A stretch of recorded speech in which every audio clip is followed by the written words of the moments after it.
नमस्ते बच्चों। आज का हमारा टॉपिक है लाइसोसोम्स। हम उस पर्सनालिटी की बात करने वाले हैं जो सेल के अंदर हमेशा बहुत ही ज्यादा गुस्से में रहता है। अलग ही पर्सनालिटी है लाइसोसोम। चलो पूछते हैं उसको, ए भाई साहब इतना गुस्से में क्यों है? हाँ हाँ हाँ, बात करने देना, कान में बोल रहे हैं। हाँ, नहीं पसंद? क्या नहीं पसंद? अच्छा अच्छा अच्छा अच्छा, okay. Lysosome does not like अतिथि देवो भव। ये एक ऐसा सेल ऑर्गेनेल है, इसको अतिथि देवो भव पसंद है। हम भारत में रहते हैं, हमारे लिए मेहमान भगवान का रूप है, हम उसको बुला लेते हैं। पर लाइसोसोम डज नॉट लाइक अतिथि देवो भव, इट बिलीव्स इन भव भव भव, भागो यहां से। सेल के अंदर बाहर से अगर कोई भी ऐसा खतरे वाला पार्टिकल आता है तो लाइसोसोम उसको डिस्ट्रॉय करेगा। इसलिए लाइसोसोम हमेशा एकदम गुस्से में रहता है। सो आज हम इसकी बात करने वाले हैं, बहुत ही कमाल का सेल ऑर्गेनेल बेटा। Let's quickly begin with the points related to lysosome. Point number 1, ऐसा ऑर्गेनेल पैदा कहां हो रहा है? ये इसका पैकेजिंग होता है गोल्गी अपैरेटस के अंदर। So first point we will write, lysosomes are packed inside Golgi body, and specifically those Golgi bodies which are associated with endoplasmic reticulum. So lysosome का अगर तुम आधार कार्ड देखोगे ना तो उसमें उसका जन्म स्थान में है ना गोल्गी अपैरेटस लिखा होता है। सर लाइसोसोम का आधार कार्ड होता है क्या? चुप रहे, जो मेन पॉइंट सिखा रहा हूं वो सीख के ले। Lysosomes are packed inside Golgi apparatus, ये पहला पॉइंट। सेकंड इंपॉर्टेंट पॉइंट,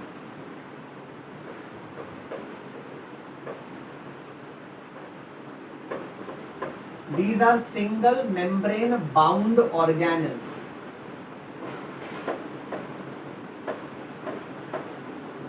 इसके आजू बाजू में सिर्फ एक ही लेयर का कवरिंग है बेटा। ओके, नेक्स्ट, अगर हम लोग लाइसोसोम के वर्ड को देखें, सो लाइसो का मतलब होता है टू ब्रेक। जो वर्ड के एंड में लाइसिस आता है, लाइसिस और लाइसो मींस टू ब्रेक।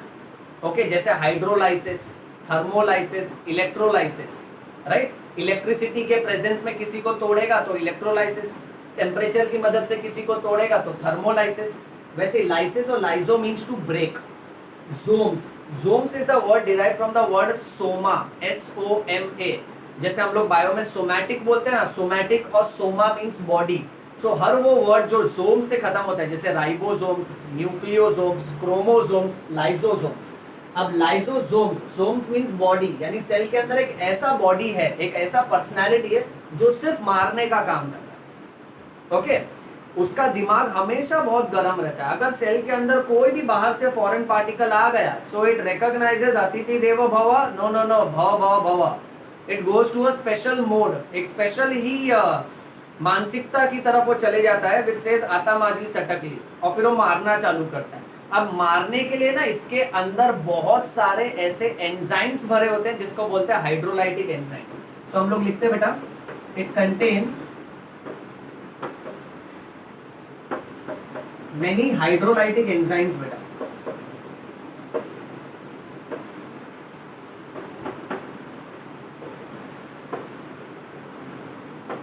अच्छा, अब ये एंजाइम्स में कौन से एंजाइम्स हैं इसके पास? सो कार्बोहाइड्रेट्स को तोड़ने के लिए इसके पास एंजाइम है कार्बोहाइड्रेसिस। प्रोटीन्स को तोड़ने के लिए इसके पास एंजाइम है प्रोटीएसिस। लिपिड्स को तोड़ने के लिए इसके पास एंजाइम है लाइपेसिस। ओके, कार्बोहाइड्रेट्स को तोड़ने के लिए एक और एंजाइम इसके पास है जिसको हम लोग अमाइलेज भी बोल सकते हैं बेटा, जो खास करके स्टार्च को तोड़ता है बेटा। ओके, हर वर्ड के एंड में जो एसिस आ रहा है ना, ओके, यानी एंजाइम। सो लाइपेसिस किसको तोड़ेगा? लाइपेसिस फैट्स को तोड़ेगा। और फैट्स का ही दूसरा नाम क्या है? लिपिड्स। प्रोटीएसेस किसको तोड़ेगा? प्रोटीन्स को तोड़ेगा। कार्बोहाइड्रेसेस किसको तोड़ेंगे? ये तोड़ेंगे कार्बोहाइड्रेट्स को। ओके अच्छा, नेक्स्ट इंपॉर्टेंट पॉइंट ये याद रखना है कि ये सारे एंजाइम्स का ऑप्टिमम एक्टिविटी, these enzymes का optimum activity is only during acidic pH। ये सारे एंजाइम एसिडिक पीएच पे ही एक्टिवेट होते हैं। बहुत ही ज्यादा इंपॉर्टेंट है बेटा। ओके क्योंकि नॉर्मली कैसा है ना, हमारे ब्लड का, हमारे साइटोप्लाज्म, ये सब का पीएच यूजुअली न्यूट्रल होता है बेटा। ओके जस्ट न्यूट्रल होता है। ये enzymes these are activated only at acidic pH.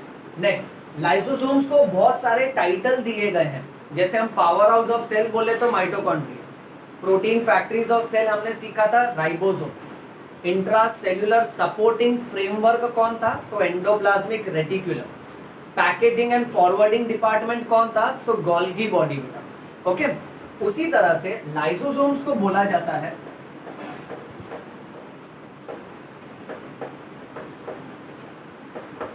Suicidal bags, क्योंकि ये कई बार क्या करता है ना कि जो भी सेल के अंदर मटेरियल है उसको चिपक के खुद को भी मार देता है, उसको भी मार देता है। बोलता है मैं भी मरेगा, तेरे को भी मारेगा, चल एंजॉय करते हैं। ओके इसलिए उसको सुसाइडल बैग्स बोलते हैं। सारे सेल ऑर्गेनल्स लाइसोसोम से डरते हैं क्योंकि उनको मालूम है ये बहुत गुस्से वाला है, एंग्री मैन। ओके नेक्स्ट, इसको डिमोलिशन स्क्वाड्स भी बोलते हैं।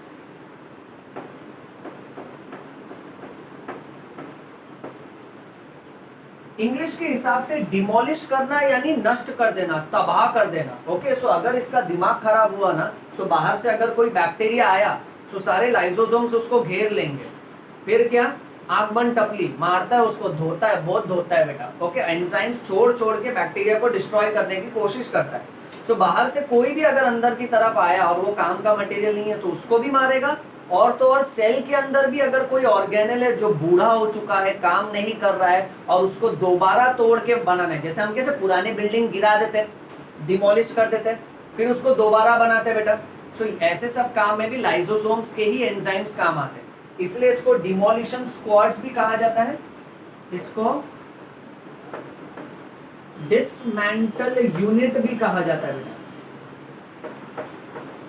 अब कैसा है ना कि लैंग्वेज के हिसाब से डिसमेंटल करना यानी सेपरेट कर देना। जैसे अगर समझो सारे पार्ट्स को जोड़ जोड़ के मैंने एक रोबोट बनाया, राइट, अब मैं उसको डिसमेंटल कर रहा हूँ, यानी उसका सिर निकाल दिया, उसका चेस्ट निकाल दिया, उसके हाथ निकाल दिया, उसके पैर निकाल दिए। तो डिसमेंटल करना यानी सेपरेट कर देना।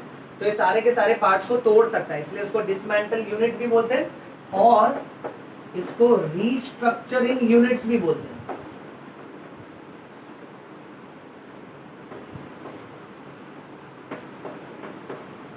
क्योंकि किसी भी पार्ट का रीस्ट्रक्चर, जैसे कि मैं तुमसे बोल रहा था पुराना बिल्डिंग गिरेगा तभी तो हम लोग उसको रीस्ट्रक्चर करके वापस से बना के नया अच्छा टावर खड़ा कर सकते हैं वहां पे।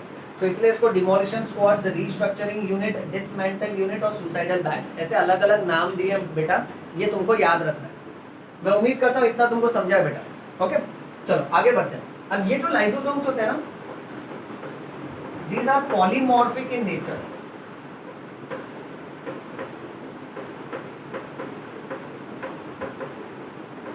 पॉलीमॉर्फिक नेचर यानी इसके पॉली यानी many and morphic means appearance, यानी इसके बहुत सारे टाइप्स है, तरह तरह का लाइसोसोम होता है बेटा।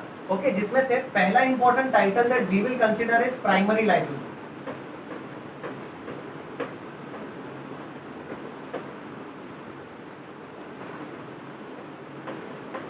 चल देख ध्यान से क्या लिखा है, प्राइमरी। कौन मरी? प्राइमरी। तुझे कैसे पता चला मरी है मरा नहीं है?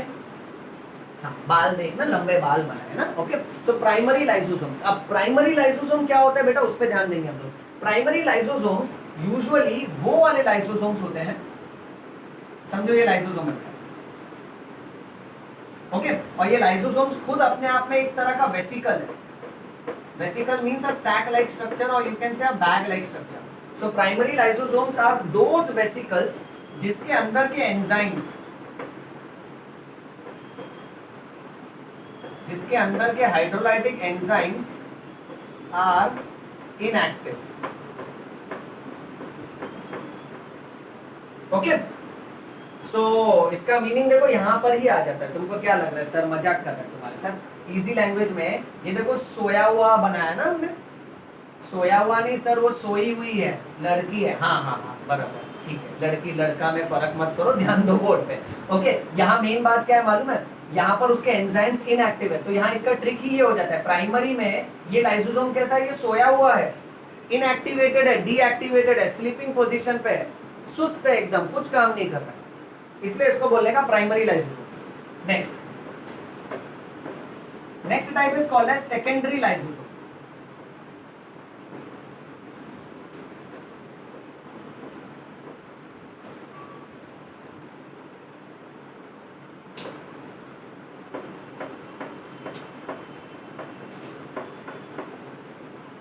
So the next type is called as, देखो ये कौन थी, कौन मरी, प्राइमरी, अब कौन डरी, secondary. Okay, so this is called as secondary lysosome. अब सेकेंडरी लाइसोसोम्स की कहानी देखो कैसी है। सेकेंडरी लाइसोसोम्स की कहानी में कुछ ऐसा होता है कि समझो बेटा, फॉर एग्जांपल ये एक सेल है, ओके, और बाहर से ना ये वाला मटेरियल सेल के अंदर एंट्री मार रहा है, कुछ इस तरीके से धीरे धीरे करके ये मटेरियल सेल के अंदर आ जाता है।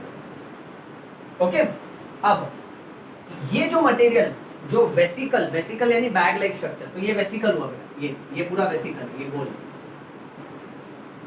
और इसमें जो मटेरियल है वो फॉरेन पार्टिकल है। अब ऐसे वेसिकल को हम लोग बोलेंगे endocytic vesicle, endocytic vesicle, which is also represented as heterophagic vesicle।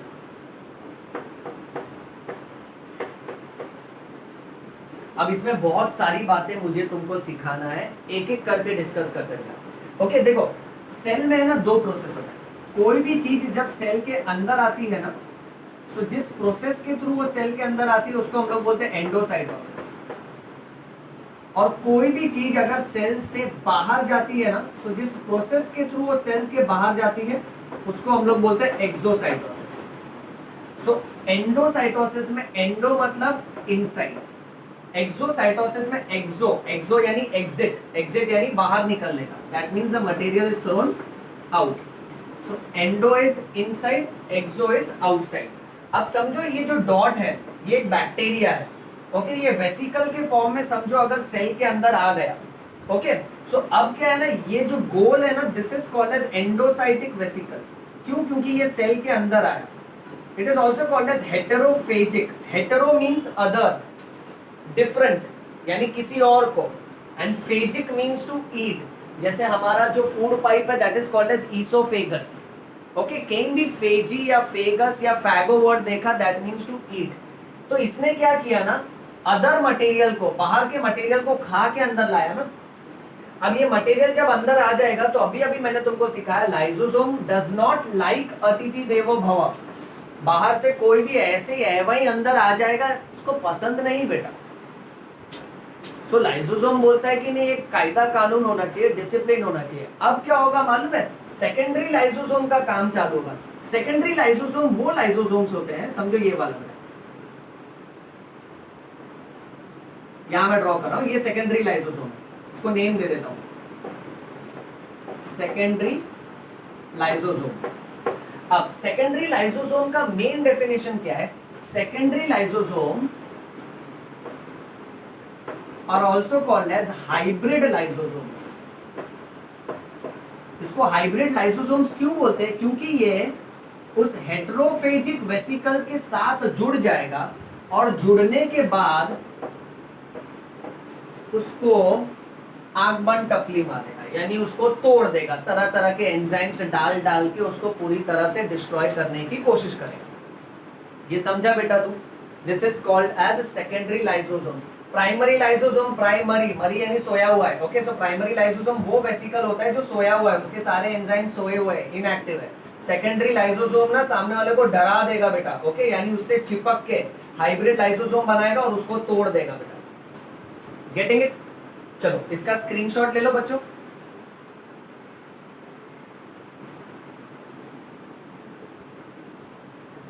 लिया? चलिए आगे बढ़ते हैं। अब ये वाला पार्ट में रब कर देता हूं।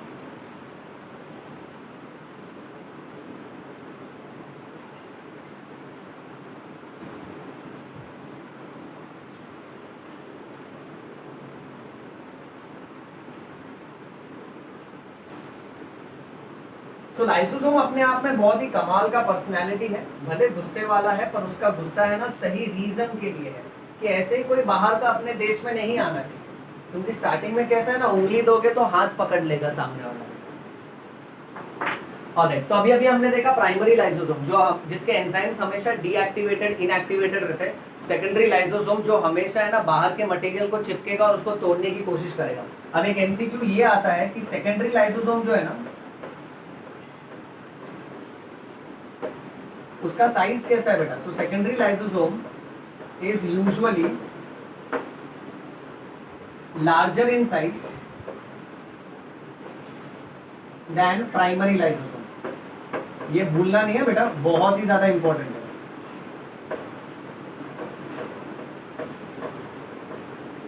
चलिए आगे बढ़ते हैं। फिर नेक्स्ट टाइप है लाइसोसोम का विच इज कॉल्ड एज ऑटोफेजिक।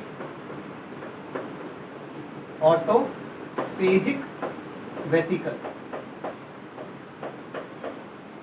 चलो अब इसमें वर्ड को तोड़ने की कोशिश करो। ऑटो का मतलब होता है, हाँ सर मालूम है, ऑटो मतलब ऑटो रिक्शा। रिक्शा नहीं चलाने का बेटा। ऑटो का मतलब होता है सेल्फ, स्वयं। फेजिक का मीनिंग क्या बताया था तुझे? Phagic means to eat. हाँ सर ये खुद को ही खा जाएगा? हाँ, खुद को नहीं खाएगा, खुद के ही परिवार के सदस्यों को खा जाएगा। अब ये टॉपिक देखो कैसा है, समझो। फॉर एग्जांपल ये एक सेल है, इस सेल के अंदर लेट से कुछ ऑर्गेनल बूढ़े हो चुके हैं, कमजोर हो चुके हैं, कुछ काम के नहीं रहे। तो लेट से सपोज फॉर एग्जांपल जैसे माइटोकॉन्ड्रिया है, गोल्गी बॉडी है, ओके, वैक्यूल्स है, और कुछ पार्ट जो बूढ़े हो चुके हैं, निराश है, बोलते हैं भाई अब हमसे काम नहीं होगा, हम इस सेल के अंदर काम नहीं करेंगे। तो लाइसोसोम भड़क जाता है। लाइसोसोम सेज आता माजी सटकली, ऐसा नहीं चलेगा। ओके, सो लाइसोसोम क्या करता है, इनको भी तोड़ देता है, इनको भी पूरी तरह से डिस्ट्रॉय कर देता है, और इनमें से कुछ काम का मटेरियल रहेगा तो काम का मटेरियल की मदद से नया ऑर्गेनल क्रिएट किया जाता है। मैंने तुमसे अभी अभी कहा था पुराने बिल्डिंग को गिरा के कुछ मटेरियल्स का इस्तेमाल करके हम रीमॉडलिंग करके नया टावर खड़ा करते हैं। सो यहाँ इसको ऑटोफेजिक वेसिकल क्यों बोलते हैं? क्योंकि ये सब तो एक ही परिवार के सदस्य है ना। सो यहाँ पर लाइसोसोम क्या कर रहा है, the lysosome destroys either some or the other cell organelle, किसी ना किसी सेल ऑर्गेनल को डिस्ट्रॉय करता है, या तो फिर किसी ना किसी ऑर्गेनिक मैक्रोमोलिक्यूल को डिस्ट्रॉय करता है। ऑर्गेनिक यानी जिसके पास कार्बन है, ओके। और इनको डिस्ट्रॉय क्यों कर रहा है वो बेटा? क्यों कर रहा है destroy? Question mark. So this is because इनका क्या होना, इनका रिसाइकल होना है। तो इनका रिसाइकलिंग होने वाला है, इसलिए इनको तोड़ देता है, क्योंकि ऐसे फालतू प्रोडक्ट्स को रख के कोई मतलब ही नहीं है बेटा। ठीक है, आगे बढ़ते हैं। नेक्स्ट, इसके अलावा नेक्स्ट एक एक्स्ट्रा पॉइंट ये याद रखो, हर हफ्ते में हमारे लीवर के हर सेल के अंदर जो लाइसोसोम है ना, वो कम से कम 50% मॉलिक्यूल्स को, हाफ ऑफ द मॉलिक्यूल्स को तोड़ के दोबारा रिसाइकल करता है। So every week liver cells recycle half of its macromolecules. Okay, right. So ये थी वो पर्सनालिटी जो हमेशा गुस्से में रहती है, जिसको हम बोलते हैं लाइसोसोम। अब हम देखेंगे कि लाइसोसोम का काम करने का तरीका कैसा है। ओके, अब इसका काम क्या है? इसका काम एक ही है, डाइजेशन। डाइजेशन तो हम लोग बहुत ही शुद्ध लैंग्वेज में बोल रहे हैं। इसका काम क्या है? मारधाड़। इसका काम क्या है? मारधाड़। इसका काम क्या है? आंख बंद टपली। इसका काम क्या है? धो डालो सामने वाले को। इसको सिर्फ 3 ही बात आती है, मारो, घसीटो और घसीट घसीट के मारो। Remember that. सो लाइसोसोम्स हमेशा गुस्से में रहते हैं, मारते हैं, इतना याद रखो बेटा। इनके पास हाइड्रोलाइटिक एंजाइम्स है। अब ये जो इनका तोड़ने का काम है ना, डाइजेशन, ओके, ये डाइजेशन 2 तरीके का है, यानी ये 2 स्टाइल में है ना, सामने वाले को तोड़ता है। एक होता है बेटा एक्स्ट्रा सेल्यूलर डाइजेशन,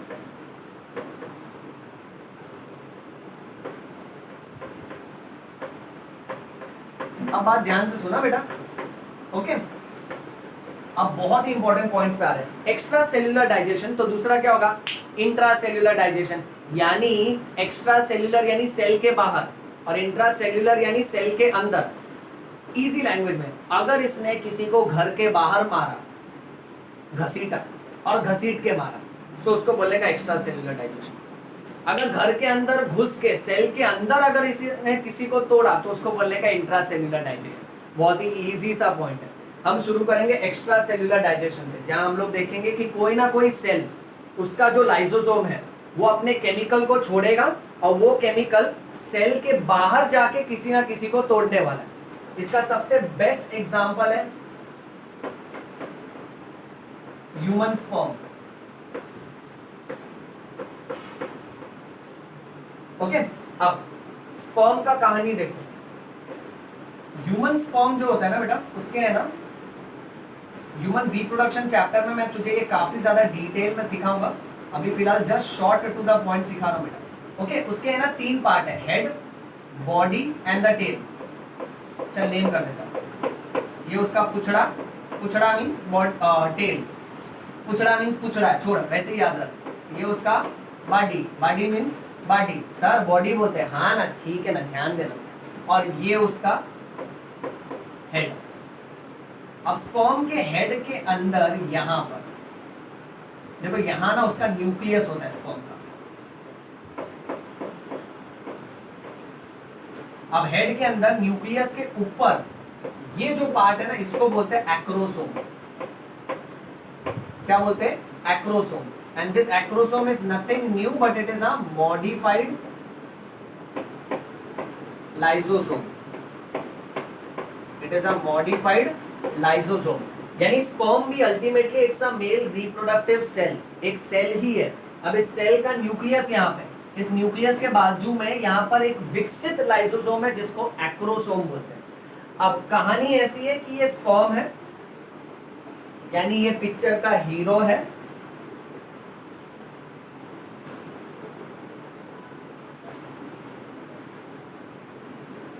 और ये ओवम है,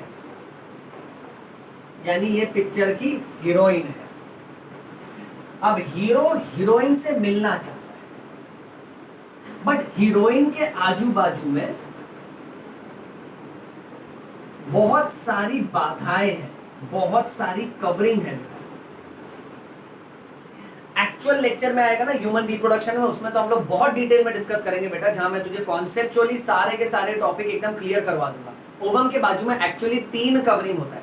एक तो ओवम का खुद का सेल मेम्ब्रेन होता है, ओके राइट। उसके साथ साथ में जोना पेलुसिडा करके एक लेयर होता है, और लास्ट में एक कवरिंग होता है जिसको बोलते हैं कोरोना रेडिएटा।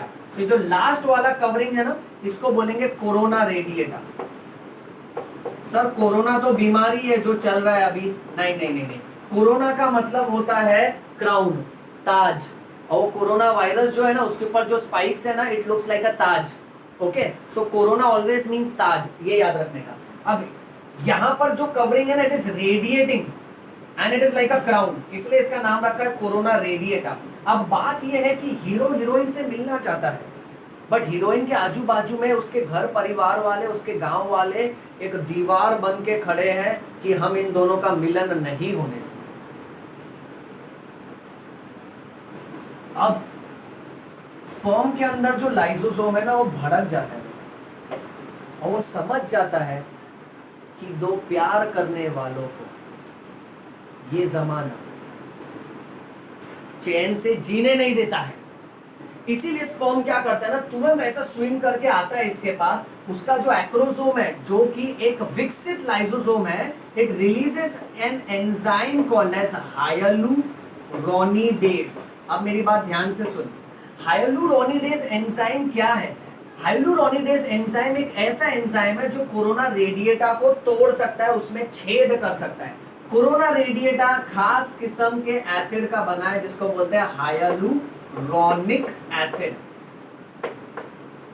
यानी यहां स्पर्म ठान लेता है, उसका लाइसोसोम ठान लेता है कि I am going to go and I am going to combine with the ovum. तो एंजाइम रिलीज कर करके उसके मेम्ब्रेन में छेद कर करके इस तरह से स्पर्म और ओवम कंबाइन हो पाते हैं। और जब भी एक मेल गैमेट एक फीमेल गैमेट के साथ कंबाइन होता है, उस प्रोसेस को तू और मैं मिलके बायोलॉजी में क्या बोलते हैं? हम लोग उस प्रोसेस को बोलते हैं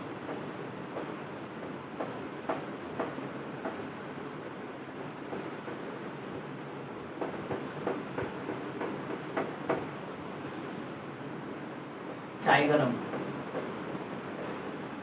सर चाय किधर आ गया? अरे पढ़ना, fertilisation, fertilisation. So the combination of the male gamete with the female gamete is called as fertilization. Fertilization मुमकिन हो पाता है क्योंकि स्पर्म के हेड के अंदर लाइसोसोम है जो ओवम की दीवारों को छेद के अपने न्यूक्लियस को फीमेल न्यूक्लियस के साथ कंबाइन करता है, तब जाके जाइगोट बनता है, और जाइगोट आगे चल के एम्ब्रियो बनता है, और एम्ब्रियो आगे चल के तू और मैं बनता है। सो हम सबका जन्म इसीलिए हुआ है, इसी वजह से हुआ है क्योंकि लाइसोसोम गुस्से वाला इंसान हाइलुरोनिडेज नाम का केमिकल छोड़ के कोरोना रेडिएटा के हाइलुरोनिक एसिड को छेद करके मेल और फीमेल सेल का मिलन करवाता है। बहुत जरूरी टॉपिक है, मुझे पता है तुझे ये समझ गया है। And let me thank my self for it. शाबाश सर, क्या समझाया तुमने। शाबाश मुझे नहीं कहना चाहिए, शाबाश इस सब्जेक्ट को बोलना चाहिए। बायोलॉजी है ही इतना अमेजिंग। अरे बायोलॉजी मेरे लिए क्या है, उसके लिए मैं एक दिन सेपरेट लेक्चर बनाऊंगा। It is an amazing subject बेटा। ओके, क्या कमाल का है ना, सारा का सारा प्रोसेस होता है एट माइक्रोस्कोपिक लेवल। ओके, जिसके वजह से जिंदगी मुमकिन हो पाती है बेटा। ऑलराइट, सो यहां देखो, अगर लाइसोसोम नहीं होता तो जिंदगी मुमकिन नहीं हो पाती बेटा। आगे बढ़ते हैं। अब इसी तरह से कुछ कुछ जानवरों में मेटामॉर्फोसिस होता है। अब मेटामॉर्फोसिस में एक सबसे सिंपल एग्जांपल ले लेते हैं। जैसे सपोज फॉर एग्जांपल मेंढक का बच्चा है। अब मेंढक के बच्चे को बोलते हैं टैडपोल। अब ये जब अडल्ट फ्रॉग बनेगा, टैडपोल से जब पूछा जाता है ना, जैसे हमसे पूछा जाता है तुम बड़े होके क्या बनोगे, तो बोलते हम डॉक्टर बनेंगे। टैडपोल से पूछो तुम बड़े होके क्या बनोगे, तो बोलते हम फ्रॉग बनेंगे। जवाब गलत नहीं है क्योंकि टैडपोल बड़ा होके फ्रॉग ही बनता है बेटा। Very simple, that's a biological joke, you should remember that. Okay, अब टैडपोल के पास क्या है ना, टेल होता है, उसके पास पूंछ होती है। पर अडल्ट फ्रॉग के पास टेल नहीं होता है बेटा। सो टैडपोल में जो शारीरिक विकास होता है, ओके, जो सडन ग्रोथ एंड डेवलपमेंट होता है, उस प्रोसेस को हम लोग बोलते हैं मेटामॉर्फोसिस, जो अक्सर ना लार्वल स्टेजेस में होता है बेटा। इनका जब मेटामॉर्फोसिस होता है तब जाके ये अडल्ट स्टेज में कन्वर्ट होते हैं। बहुत ही ज्यादा जरूरी है। अब एक अडल्ट लार्वे जैसा दिखता ही नहीं है। हम इंसानों में उल्टा है। इस तरह के डेवलपमेंट को एनिमल किंगडम के चैप्टर में हम लोग ने पढ़ा है, इसको इनडायरेक्ट डेवलपमेंट बोलते हैं। इसको इनडायरेक्ट डेवलपमेंट बोलते हैं। हम में डायरेक्ट डेवलपमेंट होता है। क्यों? क्योंकि हम में लार्वल स्टेज होता ही नहीं है, और हमारा एम्ब्रियो और अडल्ट स्टेज एक दूसरे की तरह ही दिखता है, खाली कद से, प्रोपोर्शन से वो छोटा होता है। पर यहाँ कैसा है, जो इसका लार्वल स्टेज है ना, वो अडल्ट की तरह होता ही नहीं है। दोनों एकदम ही अलग दिखते हैं बेटा। ओके, और इसमें जो बदलाव आता है उस बदलाव को बोलते हैं मेटामॉर्फोसिस। अब मेरी बात ध्यान से सुन। मेटामॉर्फोसिस प्रोसेस के दौरान the tail is digested, the tail of this tadpole is digested.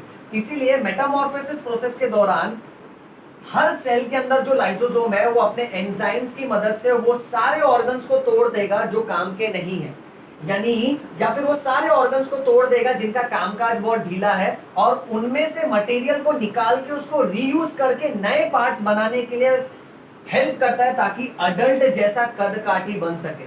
So metamorphosis में lysosomes will break all the redundant organ,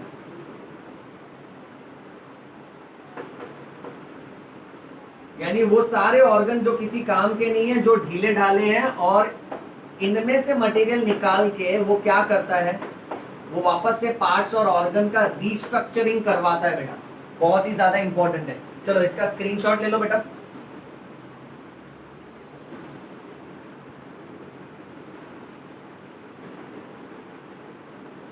लिया, आगे बढ़ते हैं।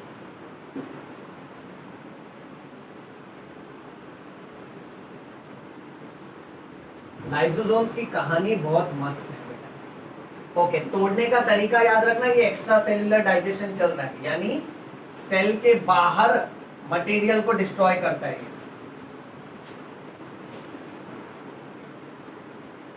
यहां हमने सबसे जरूरी ये सीखा कि सोचो अगर लाइसोसोम नहीं होता तो जिंदगी नहीं होती, यानी जाइगोट बन ही नहीं पाता बेटा। इसलिए ना लाइसोसोम्स या फिर उसके एंजाइम्स की कमी की वजह से बहुत सारी बीमारियां भी होती है। चलो मैं तुमको एक और बीमारी के बारे में सिखा दूं। एक जेनेटिक बीमारी है, उस बीमारी का नाम है टे-सैच डिजीज। ओके, ये एमसीक्यू में आ सकता है। टे-सैच डिजीज एक ऐसी जेनेटिक बीमारी है जहां पर हर सेल के लाइसोसोम्स के अंदर लाइपेज नाम का एंजाइम एब्सेंट होता है बेटा। अब दिमाग लगाओ, अगर लाइपेज एंजाइम नहीं होगा तो लाइपेज एंजाइम किसको तोड़ रहा था, लिपिड्स को तोड़ रहा था। तो ये एंजाइम नहीं होने की वजह से बॉडी में लिपिड्स का क्वांटिटी बढ़ेगा ना बेटा। फिर ये लिपिड्स, ये चर्बी का प्रमाण बॉडी के अलग अलग पार्ट में जाके जमा हो जाता है बेटा। और ये अगर किसी खून के नस के अंदर या फिर किसी ऑर्गन में जाके जमा हो गया तो वो ऑर्गन का फंक्शनिंग अफेक्ट होता है। और ये लिपिड्स का क्वांटिटी जब बढ़ता है ना, तो इसके वजह से यूजुअली ब्रेन डिसफंक्शन होता है। ओके, बहुत ही इंपॉर्टेंट एक्स्ट्रा पॉइंट है, याद रखना बेटा। आगे बढ़ते हैं। Next, lysosomes also helps in killing malignant cells।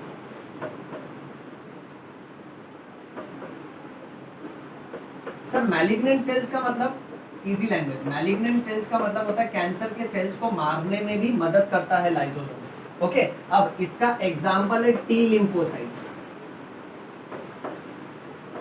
Sir T lymphocytes क्या है? टी लिम्फोसाइट्स एक खास किस्म का WBC है, यानी व्हाइट ब्लड सेल्स। और WBC हमारे बॉडी के पुलिस वाले हैं, they are like fighting soldiers. कोई भी बैक्टीरिया, कोई भी खराब मटेरियल रहेगा तो उससे निपटने का काम WBC का है। और ये भी एक तरह का सेल है, और सेल है तो उसके अंदर लाइसोसोम तो होगा बेटा। ओके सर, उसको टी क्यों बोलते हैं? अच्छा बेटा, बिकॉज ये ग्रो होते हैं थाइमस ग्लैंड में, and thymus is a gland which is present about the heart, हमारे हार्ट के ऊपर होता है। और जैसे जैसे हमारा एज एडवांस होते जाता है ना, ये ग्लैंड धीरे धीरे डीजेनरेट होते जाता है, सड़ते जाता है, और फिर धीरे धीरे खत्म हो जाता है। इम्यूनिटी का चैप्टर में इस बारे में काफी ज्यादा डिटेल में डिस्कस करेंगे, उधर तो जबरदस्त मजा आएगा बेटा। ओके, एनीवे अभी खाली टॉपिक पर ही रहते हैं। तो टी लिम्फोसाइट एक खास किस्म का WBC है, व्हाइट ब्लड सेल। अगर सेल है तो उसके अंदर लाइसोसोम है, और उसके लाइसोसोम्स कैंसर के सेल्स को मारने में थोड़ी बहुत मदद करते हैं बेटा। So some of the lysosome also helps in killing malignant cells. उसका एग्जांपल है T lymphocytes. Moving on, next, अगर लाइसोसोम कोई भी डाइजेशन सेल के अंदर करेगा तो उसको हम लोग बोलेंगे इंट्रासेल्युलर डाइजेशन।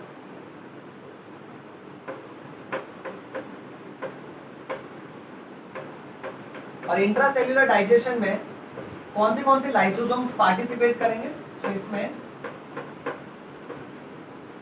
ऑटोफेजिक वेसिकल। ऑटोफेजिक वेसिकल याद है ना? ऑटो मींस स्वयं, यानी किसी ना किसी सेल ऑर्गेनेल को मारना है या तो किसी ना किसी मैक्रोमोलिक्यूल को मारना है, तो वो वाला लाइसोसोम मदद करता है उसमें। और तो और इसमें सेकेंडरी लाइसोसोम्स भी पार्टिसिपेट करते हैं।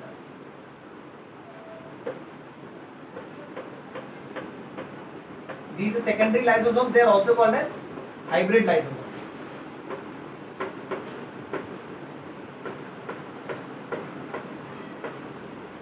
ओके राइट, तो ये क्या करते हैं ना कि मटेरियल को सेल के अंदर ही तोड़ते हैं। अच्छा, अब तोड़ने के बाद जो भी कचरा रहेगा ना उसको सेल के बाहर फेंक दिया जाता है। ओके, बट अगर कोई कचरा बच गया, so you have to remember another word called as residual body. Residual body is nothing but it is a vesicle, it's a bag like structure which contains undigested materials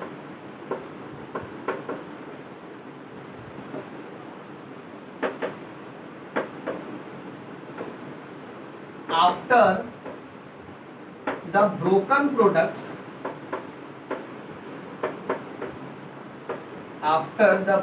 products are removed. यानी किसी भी material को तोड़ने के बाद जो टूटा हुआ मटेरियल है, ओके, उसको निकाल दिया जाता है, उसको सेल साइटोप्लाज्म में रख दिया जाता है, और फिर जो बचा कुचा पार्ट रह जाता है ना वेसिकल में, वैसे वेसिकल को हम लोग बोलेंगे रेसिडुअल बॉडी। और इसको फिर है ना सेल एक्सक्रीट करने की कोशिश करता है या तो डिस्ट्रॉय करने की कोशिश करता है। ये एक टर्म है, इसको तुमको याद रखना बेटा। अच्छा, इंट्रासेल्युलर डाइजेशन में हम लोग क्या देख रहे हैं कि ऑटोफेजिक वेसिकल भी पार्टिसिपेट कर रहे हैं और सेकेंडरी लाइसोसोम्स और हाइब्रिड लाइसोसोम्स भी पार्टिसिपेट कर रहे हैं, और ये जो भी डाइजेशन करेंगे वो सेल के अंदर करेंगे। अब कोई भी मटेरियल सेल के अंदर आता है ना, so there is a process which is called as phagocytosis. Phago और phage means to eat and cytosis मतलब cell, so this process is called as cell eating. ये phagocytosis it is usually done by macrophages. Sir अब macrophages क्या है? Macrophages भी एक खास किस्म का WBC है। सर मैक्रो का मीनिंग मेरे को मालूम है, जैसे माइक्रो छोटा होता है तो मैक्रो का मतलब बड़ा, और फेज और फैगो मींस टू ईट, यानी ये क्या खाएगा? ये बड़ा बड़ा पीस खाएगा। जैसे हमारा दोस्त, हम एक वड़ा पाव खा रहे हैं, हमारा दोस्त बोलता है प्लीज एक बाइट दे दे, एक बाइट दे दे, तो हम दया खा के उसको एक बाइट दे देता है, पर उस एक बाइट में वो पूरा आधा ब्रह्मांड खा जाता है, आधे से ज्यादा हमारा प्रोडक्ट खा जाता है। इसलिए हम दोस्त को जैसे दूर से देखते हैं ना हमारी तरफ आ रहा है और हम कुछ खा रहे हैं, फटाफट खा लेते हैं, स्मार्ट बनने का। ओके, अब मैक्रोफेज एक खास किस्म का WBC है जो बड़े बड़े पार्टिकल को खाता है। इसका स्टोरी देखो कैसे, समझो ये WBC, ओके, जिसका नाम है मैक्रोफेजेस, और समझो यहाँ पर एक बैक्टीरिया है, ओके, या फिर कोई और फॉरेन पार्टिकल, राइट। तो अब ये WBC कैसा, इसका शेप अमीबा जैसा, इररेगुलर शेप, ये ऐसा ऐसा वेव करके जाता है उस बैक्टीरिया के पास, और बैक्टीरिया को पूछता है तुम यहाँ क्या करने आए हो? तो बैक्टीरिया बोलता है मैं यहाँ मजा मारने आया हूँ, मैं हॉलीडे प्लान पे आया हूँ, मैं तुम्हारे लीवर में रुकूंगा 3 रात के लिए और तुम्हारे किडनी में रुकूंगा 4 दिन के लिए, मेरा हॉलीडे प्लान है। सो मैक्रोफेज बोलता है, लाइसोसोम और मैक्रोफेज बोलता है हलवा है क्या, मजाक चालू है, दिस इज नॉट पॉसिबल, तुम्हारा आईडी कार्ड दिखाओ, तो देखता है कि उसका नाम बैक्टीरिया लिखा है या फॉरेन पार्टिकल लिखा है। सो मैक्रोफेज बोलता है ठीक है सुनो, हमारे यहाँ एक प्रथा है, हमारे यहाँ जो भी मेहमान आता है ना, हम पहले उसको गले लगा लेंगे। सो ये WBC क्या करते हैं ना, ये अपने साइटोप्लाज्म को एक्सटेंड करके धीरे धीरे साइटोप्लाज्मिक एक्सटेंशंस और अपने मेम्ब्रेन को एक्सटेंड करके बैक्टीरिया के आजू बाजू में भेजते हैं। बैक्टीरिया खड़ा रह के देखता है कि ये क्या चल रहा है करके, ये क्या हो रहा है, ये कोई षड्यंत्र तो नहीं रचा जा रहा है मेरे खिलाफ। फिर धीरे धीरे पीछे से ये अपने साइटोप्लाज्मिक एक्सटेंशंस को ज्वाइन कर लेते हैं। सो जब पीछे की तरफ से साइटोप्लाज्मिक एक्सटेंशन जब ज्वाइन हो जाता है, ये बैक्टीरिया यहाँ पर, ओके, ये साइटोप्लाज्मिक एक्सटेंशन इनका ज्वाइन हो गया बेटा, ओके। फिर ये पूरा का पूरा inner membrane is broken down and the bacteria is taken in. तो अब क्या हो जाता है कि वो जो भी बैक्टीरिया और फॉरेन पार्टिकल है वो उस मैक्रोफेज के अंदर आ गया ना, और एक बार जब वो उसके अंदर आ जाता है फिर आजू बाजू में सारे के सारे लाइसोसोम्स है, सारे के सारे जो ब्रेकिंग डाउन एंजाइम्स है और केमिकल्स है ना, वो क्या करेंगे इसके साथ, आगमन टपली मारेंगे इसमें, यानी इसको तोड़ने लगते हैं बेटा। तो यहाँ जो भी तोड़न ताड़ी चल रहा है वो सेल के अंदर चल रहा है ना, इसलिए इसको बोलते हैं intracellular digestion which is done by phagocytosis which is the process of cell eating। ऐसे एक और प्रोसेस होता है जिसको बोलते हैं पाइनोसाइटोसिस। पाइनोसाइटोसिस खाली एक फैंसी वर्ड है which means सेल ड्रिंकिंग। क्या सर क्या बायो पढ़ा रहे हो आप, सेल खाता भी है और सेल पीता भी है, हाँ होता है, एक्सक्रीशन भी करता है, सब कुछ करता है सेल।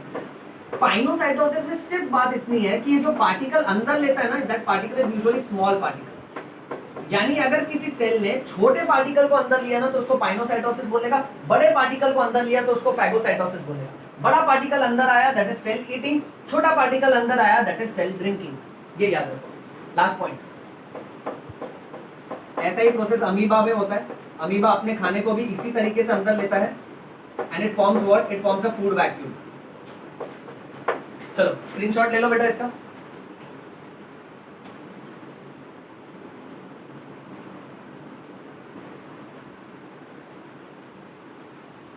लिया?